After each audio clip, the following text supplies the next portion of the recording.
Hi everyone, my name is Alli, and I'll be presenting my academic research through poetry on a campaign called Real Men Don't Rape.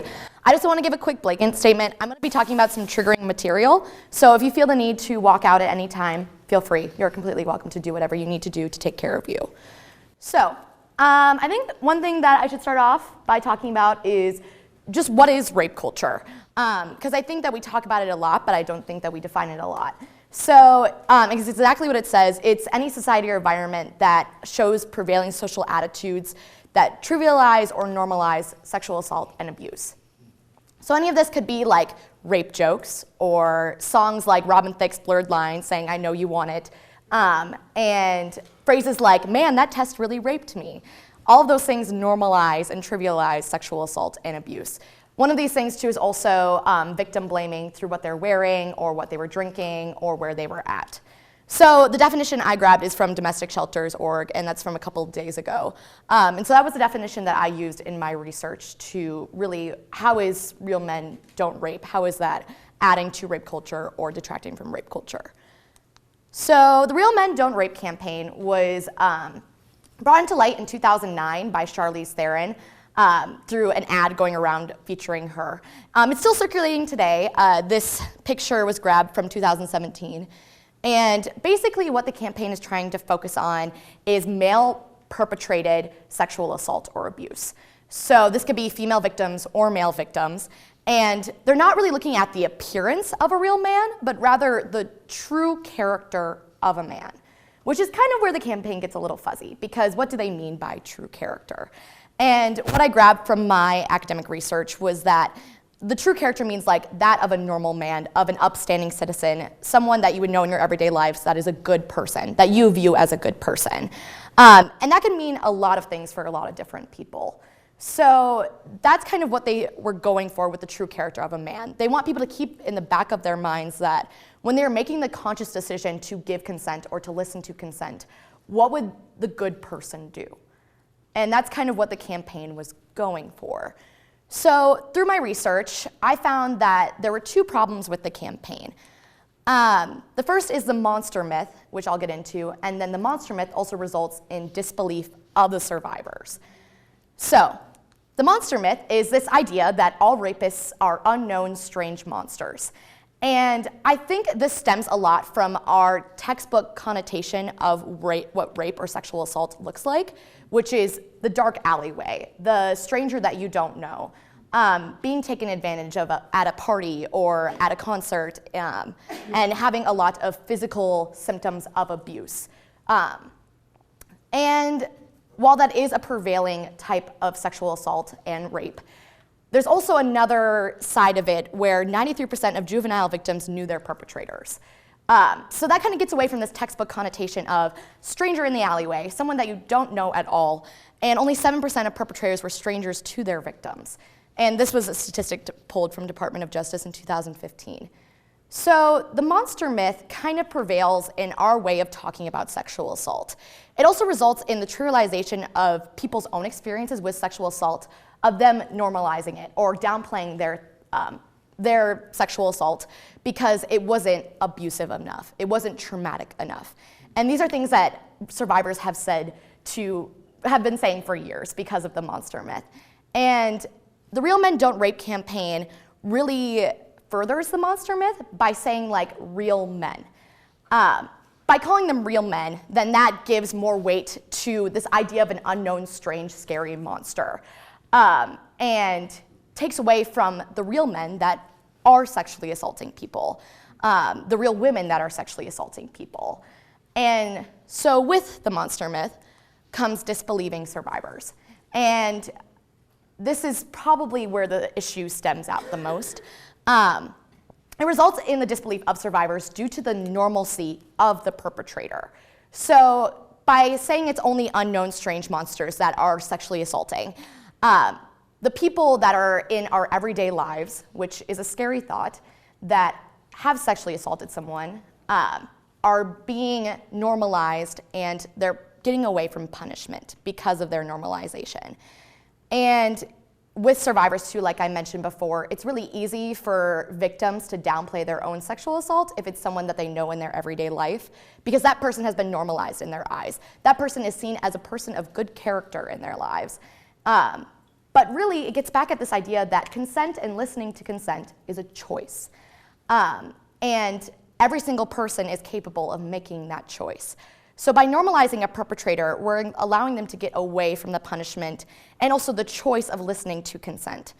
And this was seen in the Stanford swimmer and University of Minnesota football team cases. So first, the Stanford swimmer, Brock Turner. Even by calling him a Stanford swimmer instead of by his name, Brock Turner, elevates him to a level of privilege in the media's eyes and in the public's eyes. Because one, Stanford, an Ivy League school, and two, swimming, which is an activity. Two of those things would average out to like your everyday person in your everyday lives. And we don't like to see people in that light, which is a scary thing. But by calling him a Stanford swimmer, by calling him these labels and not even knowing the victim's name and not calling him by his name, we're already automatically normalizing him and trivializing the trauma that the victim went through. So it's important in cases like these when we see the media going by Stanford swimmer or stuff like that, that we in our everyday lives when we are having conversations call it Brock Turner or call it by his name and don't trivialize the sexual assault by normalizing the perpetrator. This was also seen in the University of Minnesota's football team's punishment being seen as unfair. Earlier this year, there was a couple of members of the football team that were found to have sexually assaulted a woman. And their punishment was to be suspended from a game, and then there was going to be farther reaching implications with their punishment. But the University of Minnesota football team released a statement saying that the punishment was unfair because the other football team players would not be able to play due to what happened with the isolated group. With calling them University of Minnesota football team players gets back at the same problem with a Stanford swimmer. We're normalizing what they did, trivializing it by calling them football team players at a big university that is fairly hard to get into. I'm from Minnesota. And by elevating them to this level of status and not talking about the victim instead, we're giving their situation normalization. And by also saying that their punishment is unfair and that it's hurting the other people around them, it's normalizing, trivializing what happened to the victim, because while it is affecting the entire football team, it also is showing that what they did was not okay. By going through with that punishment, it's showing them that what they did is not okay. And that's why it's important to look at not how it's like affecting the entire group, but also like what they did, how, by calling it unfair, how that trivializes the sexual assault. And by going through with the punishment, it shows that this isn't normal, that this isn't okay, and this has to be punished. So that was basically the two big things that reached out to me. And at the end of it all, the conclusion I came to is, so real men do rape? And the answer is yes. Every person is capable of sexually assaulting or abusing someone. And I think that is something that we really need to come to terms to in our own rhetoric surrounding allyship. Because the Real Men Don't Rape campaign had a really good thought. What they're trying to do is they're trying to help female and male victims with male perpetrated assault. However, in their way of doing that, they have trivialized and normalized sexual assault with everyday occurrences, everyday cases of people in your everyday life. Not only like the unknown strange monsters, which are cases that do happen, but it trivializes the everyday cases where the miscommunication was just off, the consent wasn't clear, someone wasn't listening, and those cases are just as valid as the ones with unknown strange monsters. And I think that's something really important that the campaign doesn't touch on. And the reason why I wanted to look at this campaign was because I think a lot of the time when we're talking about our rhetoric and allyship, sometimes we can get ahead of ourselves and not think fully on the things that we're saying and how they could impact every instance in sexual assault and abuse. Because if it's the rhetoric that we're using, if it is not fully inclusive, then there are going to be victims that don't feel comfortable coming forward. That we will always further rape culture if we aren't aware of the rhetoric that we're using, if we're not conscious of the rhetoric that we're using. So yeah, the big main idea that I want you to take away from my performance, which I'll get into my poetry performance in a minute, is that everyone is capable of sexually assaulting and abusing. listening to consent is a conscious choice. Giving consent is a conscious choice. And it's really important that we recognize that it is a choice and the capability of every single person. And so what I wanted to get at through a poetry program is I wanted to show this specific problem through a lot of different voices. And that's what a poetry program allows me to do. I competed with this poetry program through second semester of forensics, and I put together 6 poems, spliced them together, and they all have different voices, different lenses of the argument. And I think that's a really unique opportunity to show these different sides of the things that I'm talking about, to encapsulate my entire PowerPoint. And I also want it to be an interactive experience. So feel free to clap, to laugh, to cry, to snap, whatever you want to do. You can just sit there if you want. And really just let yourself listen to the voices of this program. Because what I'm trying to do with a poetry program is create a coherent conversation through all these different voices, get all of the different groups involved. And I think it's a fun way to show academic research. I mean, why not, you know? So with that being said, I will get into my poetry performance.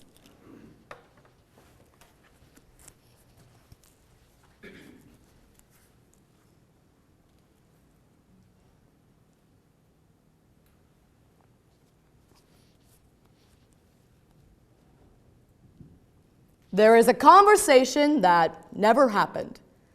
Not even a deleted scene or a storyboard lost. You are co-starring, slouched on the futon while we watch the game, telling me all about your new girlfriend.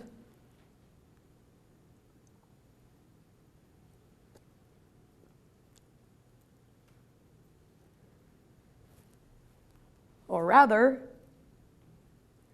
all the things you're going to do to your new girlfriend.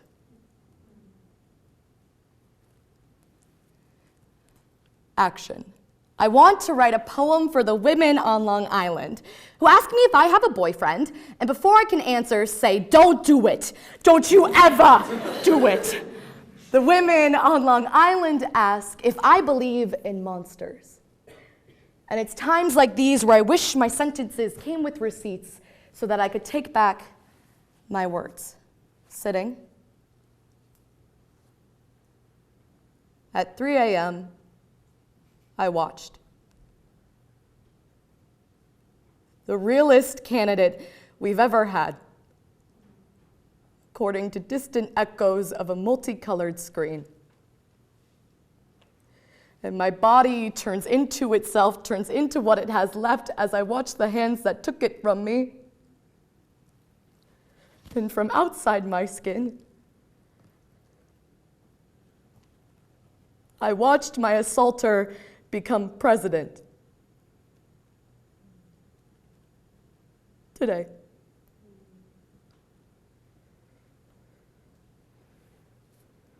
But I said, "Love, you know monsters aren't real."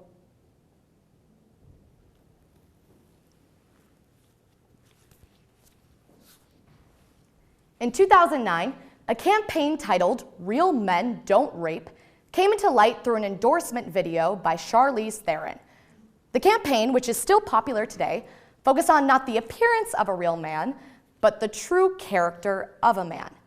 However, Everyday Feminism, February 28, 2015, highlights how the Real Men Don't Rape campaign reinforces the monster myth, or the idea that all rapists are unknown, strange monsters instead of people in everyday life, resulting in the disbelief of the survivor due to the perceived normalcy of the perpetrator's character. With recent incidents like Brock Turner's inexcusably short sentence and the University of Minnesota's football team's punishment being seen as unjust, it is clear we cannot continue to pretend that anyone, regardless of perceived character, is incapable of rape. Because if we have any hope in defeating rape culture, our own rhetoric cannot reinforce it. So through the poetry, Ode to the Women on Long Island by Olivia Gatwood, The Girl Who Cried Wolf by Shaspri Lightherd, Monsters by Rudy Francisco, I Watched My Assaulter Become President Today by Madison Ritalik, Action by Guante, and For the Rapists Who Call Themselves Feminists by Blythe Baird. program. Because the assault will never be anything but real. Women have so much in common, such as loving Zumba, being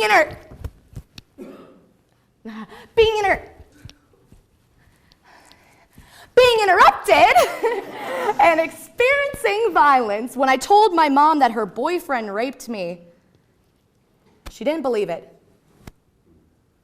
Mom, this last time you brought home a stray, fed him treats and called him good, or good enough, not knowing that at night, he turned into a wolf. Scene. And now it's 2 weeks later, and we're standing in my kitchen, that same silence between us, and you tell me that she never said no.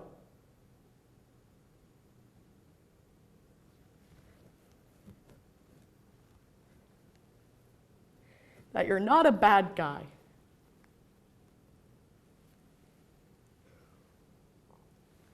Part of me is always repeating those lines. Always telling myself that despite this guilt, I'm not a bad guy. Not only do I believe in monsters, but I've seen them whisper themselves into existence. I believe in monsters in the same way I believe in oxygen. I carved galaxies in the back of my throat just to make your world easier for me to swallow, but I can't stand the taste of your behavior. The women on Long Island keep a bat next to the couch while watching HGTV in case anyone gets roofied at a basement party, even if it's their own son who did the drugging, who after all had their husband's hands and blood. See, the women on Long Island won't put it past any man to be guilty. And when another male friend turns out to be a rapist, the same male friend that wore feminism across his chest like a pageant sash, I can't help but remember meeting him at a sexual violence prevention rally. And the disappointing irony, I watched my assaulter become president today. But he could never be my assaulter because a real man would not turn a girl's body into a web of questions that snarl around her throat, choking her and filling her lungs with reassurance that her body will return.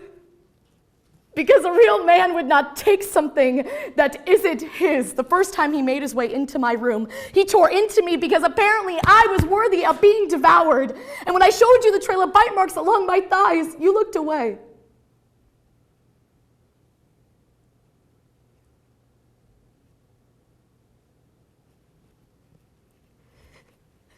You said to stop crying wolf while you petted his fur. Rape culture is believing this fairy tale platitude, that there are good people and there are bad people. And as long as you're not one of the bad people, your job is done. Your conscience is clear. And last week, when a girl was murdered in Queens, the women on Long Island called their sons, sat them at the kitchen table and said, if you ever, I mean so much as ever, even make a woman feel uncomfortable, I will take you to the deli and put your hand in a meat slicer. Oh, I will make a hero out of you with mayonnaise, tomatoes, and dill, and onions. This is not to say that all men are hungry. This is not to say that all men are hunting. But haven't we all found the bones of a woman stuck like leftovers between a full man's teeth? There is a fraternity in Minnesota that paints the stone lions outside the color of the panties of the last girl they raped.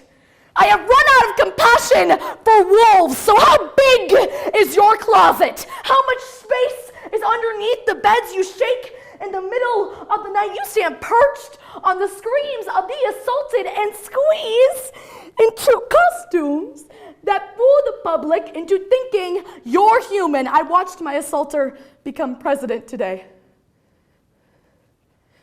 And every victim saw their assaulter rise despite the deflation of their own bodies. How will I ever get across that my assaulter is the realest man I have ever known? When he left me with parts that I refuse to make eye contact with, I am both real and a disappearing magic trick to anyone who has ever been through this.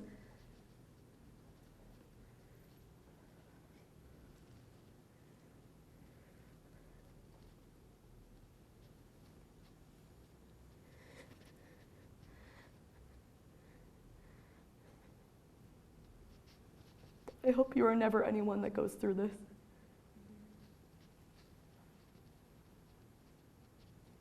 I'm sorry. I know that doesn't help. I know that telling someone is like a fight within itself.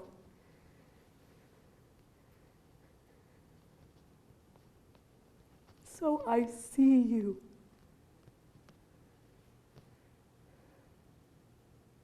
And most importantly, I believe you.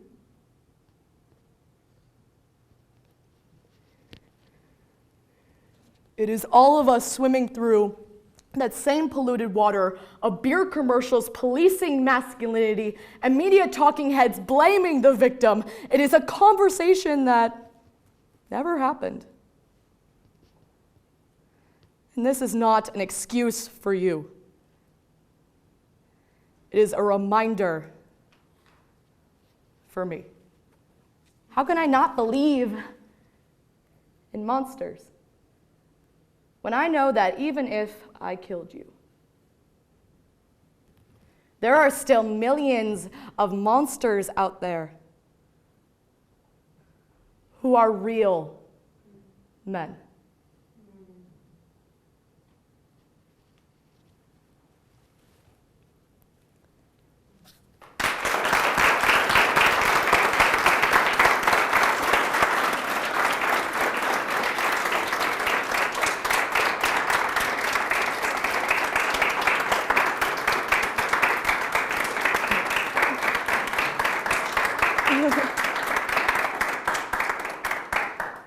So that's all, folks. I can take questions now if you would like. If you have any dwindling thoughts, something you just want to shout out. How do you combine the work of research and poetry to be able to make such a cohesive argument? Where does that come from? Yeah. It's really fun. I like research personally, so I started researching this in November, and I actually didn't put it up until January. But basically, how I combine it is I get this thought in my head. This kind of stemmed from the speaker at the beginning of the year that talked about sexual assault. I don't know if any of you had been there, but he talked about this idea of a good guy and a bad guy, and how good girl and bad girl, and how those things aren't really real. And so I started thinking about that. And so I started looking around on the internet, and I came across the campaign. And that's when this whole system kind of started. So what I like to do with researching and then putting into poetry is I like to get my head all the way around the topic. What are they trying to say? What do I want to say? How do I want to go about this? What lens do I want to tackle it through? Because there was actually a lot of other things in the Everyday Feminism article that I could have talked about. But I decided to keep it narrow in these two kind of things that go together. And so once I got my research from really analyzing the campaign, analyzing it through the lens that I decided to analyze it through, which is something that we do a lot in our classes, right? We take something else and analyze it, yeah. And then I started just looking at everything possible for poetry. I have gone through the Button Poetry page since the beginning, and I continuously go through it ever since we went to AFA. So just watching as many things possible, trying to get my head around, okay, what are these people saying? How does this add to my argument? And then once I got around 10 poems, I went through with my coaches and I was like, okay, what are the things I want to say? What poems are overlapping? What are the things that I'm not saying that I want to be saying? And that's kind of how I pieced together the program. And the thing about piecing together the program is I wanted it to evolve. I wanted the conversation to evolve since the beginning so that it was a start off what is the thing that we're talking about? Well, the intro goes over that, but you have this intriguing part of what is she talking about? And then going through it and continuously building it into making the conversation more nuanced, making it deeper, making it about things that people are going to relate to. And once I kind of felt I got that, then it was all about how was I going to say these things? How was I going to say it so that you're getting my point? And that's where I think the research continuously grows, which is really exciting, because then you get this whole other aspect of like, the campaign is all about the rhetoric that they're using, right? So you get this whole other aspect of like, okay, the rhetoric that I'm using, how am I going to say it so that it's coming off in the right way? Because I could easily say these things in a different way and have an entirely different program. So I think the researching of that too is also there. So that's kind of how I piece it together. It's kind of a continual process even up to this point of my last time doing it. And the way that I'm saying things and the research that I did at the beginning, how does that add into the way that I'm performing it now? So that's kind of the entire process. Yeah. Yes? And like, how do you prepare yourself to deal with such difficult and kind of intimate material? How do you do that for yourself? Yeah, it's really hard. Gonna be honest. This is a very personal topic for me. So this has been the most challenging piece that I've done here at Hastings. The way that I prepare myself is so what I'll do is I'll practice and I'll cry and I'll get it all out. I'll just like cathartically release it, because the important thing also for me and for people that do talk about things that are personal to them is also like a cathartic release, not forcing a cathartic release, but just letting it happen. And I think the way that I prepare myself is I think about like the importance of the topic other than me. Like, how important is this that I get this message out to this group of people?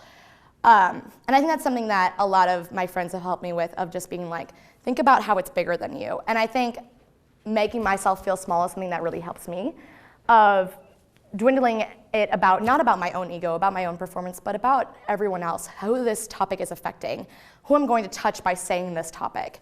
And so that really helps me like get out of my head, I think, of getting it bigger than me. And then I also just let myself cry when it comes. Like, I think that one of my great friends have been talking about confident vulnerability. And it's very cathartic when confident vulnerability happens, but it's very terrifying. But letting it come naturally where you're in a safe and trusted environment and trusting yourself to do that there's something very transformative about it. And I think that's the thing that helps me the most, is just not trying to hold it back, I think. And so if I think about if it's bigger than me, and I think about not holding it back, and then I also just try to have as much fun as possible, try to get out of my head and just perform, that's usually the thing that helps me the most. Yeah, thanks.